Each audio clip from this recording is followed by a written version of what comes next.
6 years ago, at a technology pitching event, it became clear that all the founders in the room were struggling to communicate innovation in a way that inspired their audience to take action. And I knew at that moment I could completely change their fortunes. So I made it my mission to put a stop to great ideas failing because of poor communication. And as you probably know, Robot Mascot's now the UK's leading investment pitch specialist, and we help founders raise millions for their ventures. However, it turns out that after access to capital, the biggest killer of startups is their inability to market and sell the products they've created. And I've identified 3 core reasons for this that are common amongst most seed and Series A startups. First, they struggle to communicate. They've never built a brand before, so they struggle to create clear, concise messaging that drives their audience to act. They've often created something new with a level of complexity, and it's hard to package and articulate, and it's even harder to create an emotional connection with their audience. And what happens here, it kind of causes a disconnect. So their audience either doesn't get it or doesn't care. And this happens because the founder and their audience aren't motivated by the same things.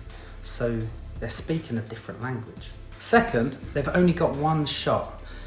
So often founders are solving a meaningful problem within a high-level market niche, and they typically only have one chance to win the hearts and minds in their sector. First impressions count, and it's crucial that they're seen as experts from the off, building trust and authority in their innovation. And I found that too often startups are shot down before they've even had a chance to launch successfully. And this has a damaging effect on gaining any momentum whatsoever in their market. Finally, their current brand is slowing them down. So they've got what I call a pre-brand, which is great for gaining initial market traction, but it's not great when it comes to scaling.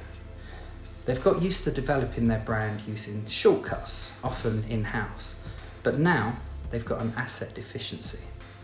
They haven't the time, capacity, or skills for brand strategy and implementation. And this way of dealing with the situation will set them back years, even decades. So where they should be sprinting, instead they're kind of trudging through quicksand. They'll be unable to hit growth targets, attract top talent, and they risk letting their investors and advisors down. Their innovation, their ambitions, and their dreams are in jeopardy.